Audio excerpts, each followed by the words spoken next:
Ganda ng mga ano dito, mga bahay, yung mga old houses.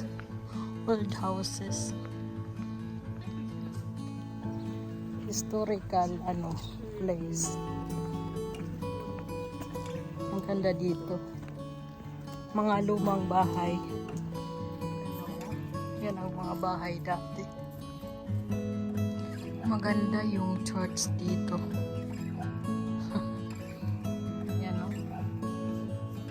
Hindi na ako nag-video sa loob kasi bawal yan. Dito lang sa labas. Tingnan nyo, may tulay. Ang ganda ng tulay.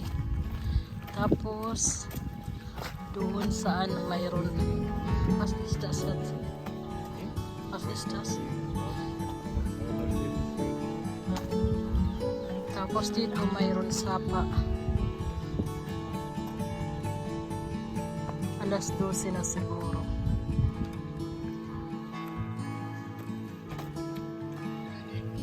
Ang ganda dito mamasyal. Galing na kami dito pero bumalik kami para ipakita sa anak ko kasi hindi pa siya pumunta dito.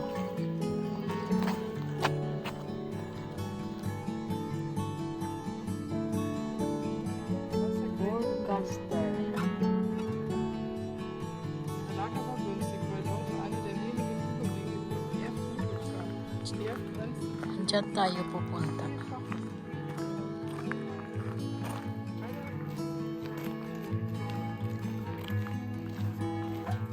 Tingnan nyo, pwedeng kumain dito. May pang-snack habang naglalakad. Bombean. Nag-snack na siya.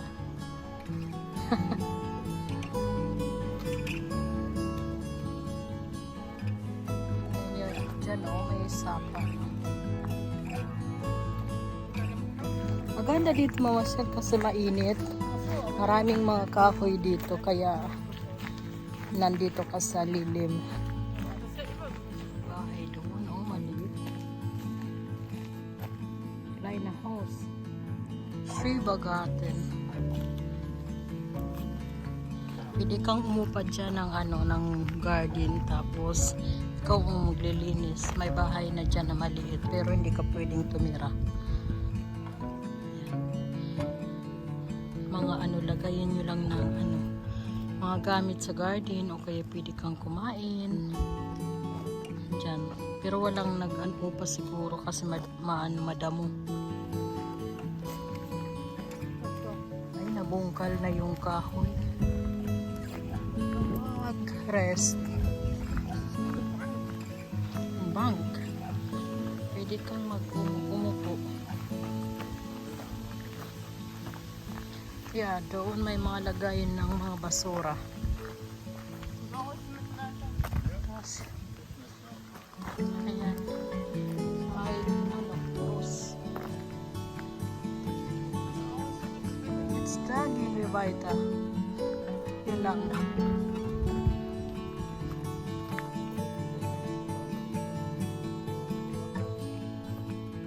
Yan ang farm ng patatas.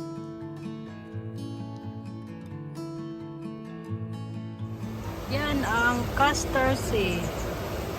Mayroon filter dyan. Das Wasser gefiltert. Weiter? Weitergehen?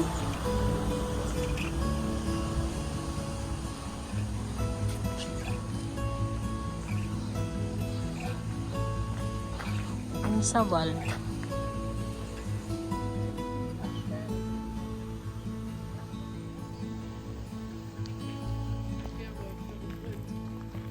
Nagutom. Nagpaano siya, paprika. Ang baon namin. Yan ang sea. Kaya lang natatabunan ng kahoy. Doon sa likod.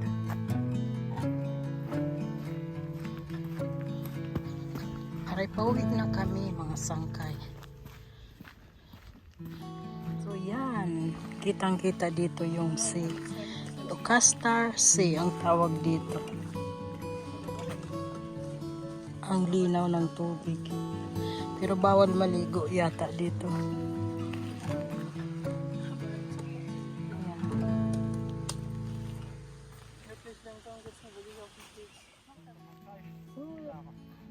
nandito po kami sa Castor Sea. Ito yung pinapakita ko sa inyo.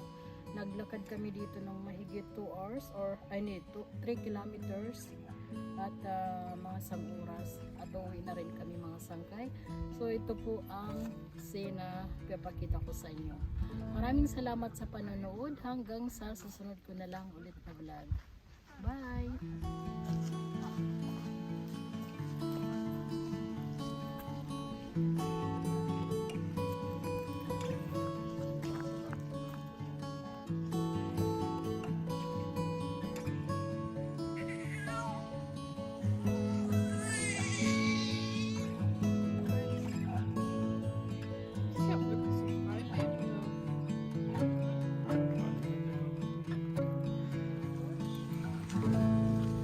Bye-bye!